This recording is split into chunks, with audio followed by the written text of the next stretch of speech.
आता एक मोठी बातमी। प्रहारचे नेते बच्चू कडू यांच्या आंदोलनाचा आज 7वा दिवस आहे। 7व्या दिवशी देखील बच्चू कडू आंदोलनावर ठाम आहेत। शुक्रवारी महसूल मंत्री चंद्रशेखर बावनकुळे यांनी बच्चू कडू यांची भेट घेऊन त्यांच्यासोबत चर्चा केली। मात्र बच्चू कडू आणि बावनकुळेंमधील चर्चा फिसकटली आहे। त्यामुळे बच्चू कडू यांच्या अन्नत्याग आंदोलनावर ते अजूनही ठाम आहेत। दरम्यान आज कार्यकर्त्यांसोबत आणि पाठिंबा देणाऱ्या संघटनांसोबत चर्चा करून निर्णय घेऊ असं बच्चू कडू यांनी म्हटलंय। चंद्रशेखर बावनकुळे यांनी मुख्यमंत्री देवेंद्र फडणवीस आणि बच्चू कडू यांची फोनवरून चर्चा करून दिली। कर्जमाफी संदर्भात समिती स्थापन करण्याची सरकारची भूमिका आहे, तर लेखी आश्वासनाशिवाय माघार नाही अशी भूमिका बच्चू कडू यांनी घेतली आहे। त्यामुळे आता आज बच्चू कडू काय निर्णय घेणार हे पाहावं लागणार आहे। माननीय मुख्यमंत्री साहेब यांच्यासोबत बोलणं झालं आणि आता बावनकुळे साहेबांसोबत पण चर्चा झाली।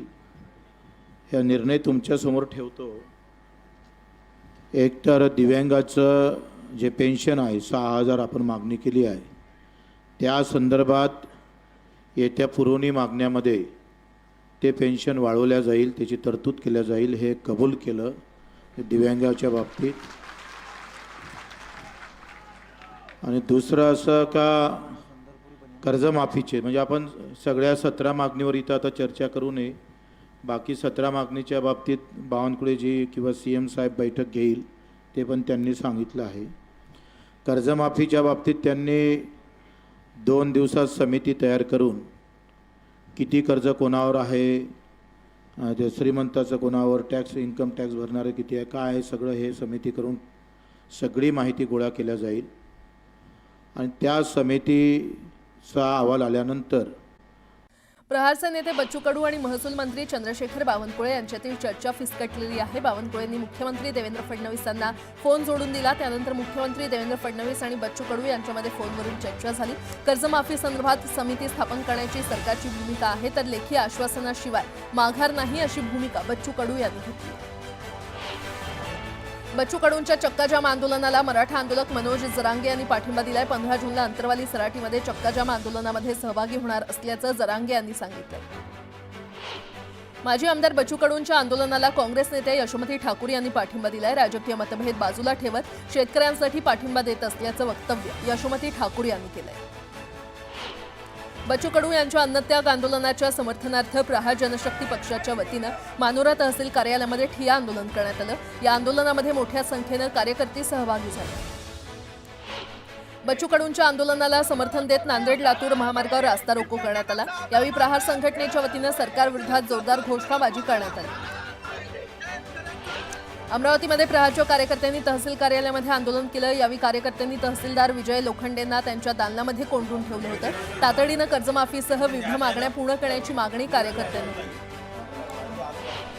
पंढरपूरच्या विठ्ठल रुक्मिणी मंदिरात टोकन दर्शन प्रणालीची 15 जूनला पहिली चाचणी होणार आहे। मंदिर समितीच्या संकेतस्थळावरून ऑनलाईन पद्धतीनं 14 जूनपासून बुकिंग करता येणार आहे।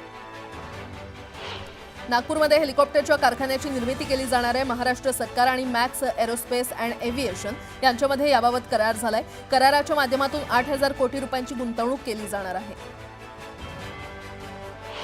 शिंगणापूर देवस्थाननं 167 कर्मचाऱ्यांना कामावरून काढून टाकलंय। शिस्तभंग केल्याचा ठपका ठेवत देवस्थाननं ही कारवाई केली आहे। मुस्लिम कर्मचाऱ्यांकडून देवाच्या चौथाऱ्यावर काम केल्याचा आरोप करत हिंदुत्ववादी संघटनांनी आंदोलनाचा इशारा दिला।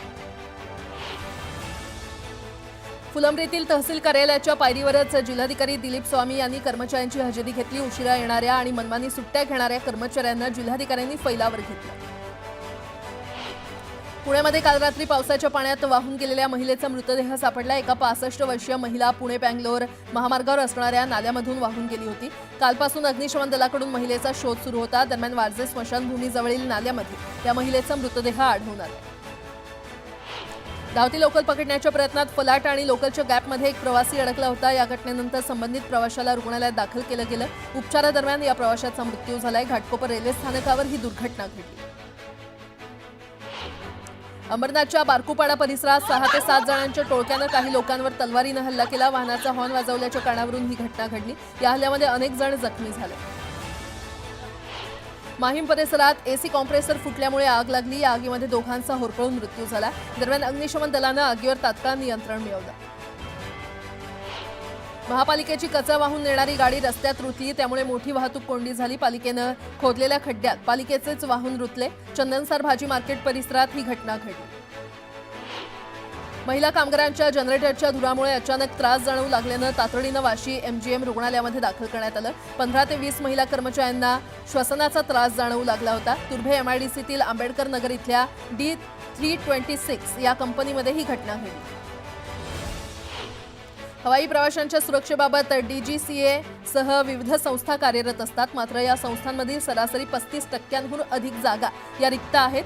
DGCA मध्ये तर हा आकडा 48% आहे. त्यामुळे विद्यमान अधिकारी आणि कर्मचाऱ्यांवर कामाचा मोठा ताण आहे. एअर इंडियाच्या विमानाला अपघात घडल्यानंतर या उद्योगावर आता संकटाचे ढग साठण्यास सुरुवात झालेली आहे. या अपघातामुळे काही काळ तरी लोकांचा विमान प्रवास करण्याचा दृष्टिकोन बदलेल आणि प्रवासी संख्या घटल्यानं त्याचा फटका या उद्योगाला बसेल, असं मत या क्षेत्रातील तज्ज्ञांनी व्यक्त केलंय. ठाण्यातील शीळ गावात बांधकाम क्षेत्रावर 17 बेकायदा इमारती उभारण्यात आल्याप्रकरणी उच्च न्यायालयानं ठाणे महापालिकेच्या कारभारावर गंभीर प्रश्नचिन्ह उपस्थित केलेले आहेत. महापालिकेचा कारभार कायद्यानुसार होतोय का, असा थेट सवाल करत न्यायालयानं गरज पडल्यास महापालिकेचं व्यवस्थापन वेगळ्या यंत्रणेद्वारे करावं लागेल, असा इशारा दिला. सहाय्यक प्राध्यापक पदासाठीची राज्यस्तरीय पात्रता परीक्षा अर्थात सेट परीक्षा 15 जूनला होणार आहे. मुंबई विद्यापीठाशी संलग्न महाविद्यालयातील 25 केंद्रांवर ही परीक्षा घेतली जाणार असून 12,848 विद्यार्थ्यांनी त्यासाठी नोंदणी केली आहे. 2027 मध्ये होणाऱ्या जातनिहाय जनगणनेमध्ये लोकसंख्येच्या आधारे वर्गीकरण करण्यासाठी आवश्यक बदल केले जाणार असल्याचं मुख्यमंत्री देवेंद्र फडणवीस यांनी जाहीर करत अनुसूचित जातीच्या आरक्षणात उपवर्गीकरणाला एक प्रकारे सहमती दर्शवलेली आहे. महाराष्ट्रात पावसानं जोर धरला असून रायगड आणि रत्नागिरी जिल्ह्यात मुसळधार पावसाची शक्यता वर्तवत रेड अलर्ट जारी करण्यात आलेला आहे. तर पुणे, मुंबई, ठाण्यासह सिंधुदुर्ग, सातारा आणि कोल्हापुरात पावसाचा ऑरेंज अलर्ट देण्यात आला आहे. मुंबई, ठाणे, पुणे या महानगरपालिकांसाठी 4 सप्टेंबर तर 19 महानगरपालिका आणि 250 पेक्षा अधिक नगरपालिकांची अंतिम प्रभाग रचना 1 सप्टेंबरपर्यंत प्रसिद्ध करण्याचं वेळापत्रक राज्य शासनानं तयार केलंय. सर्व महानगरपालिका आयुक्त आणि जिल्हाधिकाऱ्यांना या वेळेमध्ये सर्व प्रक्रिया पूर्ण करण्यास सांगण्यात आलं. विठ्ठल रुक्मिणीच्या दर्शनासाठी आलेल्या भाविकांचं जलद आणि सुलभ दर्शन व्हावं यासाठी मंदिर समितीनं VIP दर्शन बंदी बरोबरच दर्शन रांगेतील घुसखोरी थांबवलेली आहे. दर्शन रांगेची गती वाढली आहे, त्यामुळे आता दर्शन रांगेतील भाविकांना अवघ्या तासाभरातच देवाचं पदस्पर्श दर्शन घेता येतं. राज्यातील बाजार समित्यांमध्ये तुरीच्या अवकेत घसरण होताना दिसून आले. बाजार समितीमध्ये 14,300 क्विंटल आवक झाली. सर्वसाधारण दर हा 6,100 रुपये प्रति क्विंटल इतका मिळाला.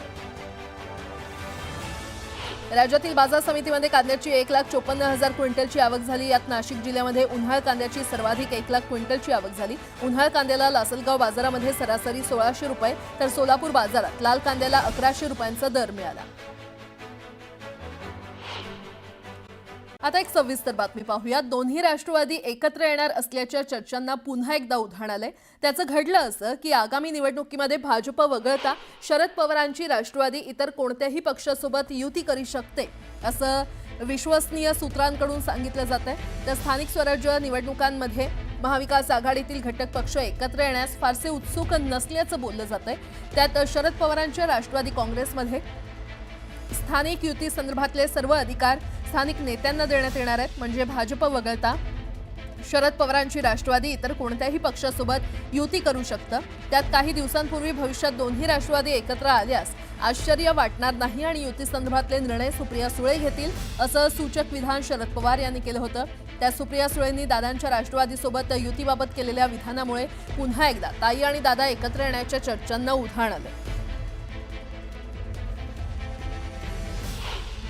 एखाद्या पालिकेत दादांसोबत जायची वेळ आली तर मग तुम्ही तयार असणार का सगळे? आता बघा, आता पाऊस पडला तर मी रेनकोट घालणार का छत्री, यातून मी निर्णय घेतलेला आहे. एखाद्या पालिकेत दादांसोबत जायची वेळ आली तर मग तुम्ही तयार असणार का सगळे? आता बघा, आता पाऊस पडला तर मी रेनकोट घालणार का छत्री, यातून मी निर्णय घेतलेला आहे.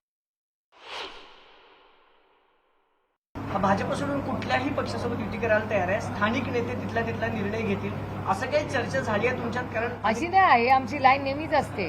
किती वर्ष, 26 वर्ष हीच लाईन आहे की स्थानिक नेते ठरवतील. मग काँग्रेस बरोबर तेव्हा जायचं नाही जायचं हे सगळं स्थानिक नेते ठरवतात नेहमी. हेच कार्यकर्त्यांचं इलेक्शन आहे. कार्यकर्त्यांना हीच तर पवार साहेबांची ताकद आहे ना. पण ताई सत्तेचं विकेंद्रीकरण. सत्ता साहेबांकडे एकट्याकडे कधीच राहिली नाही. त्याचं विकेंद्रीकरण झालं. तुम्हाला अधिकार देतोय, तुम्ही निर्णय घ्या.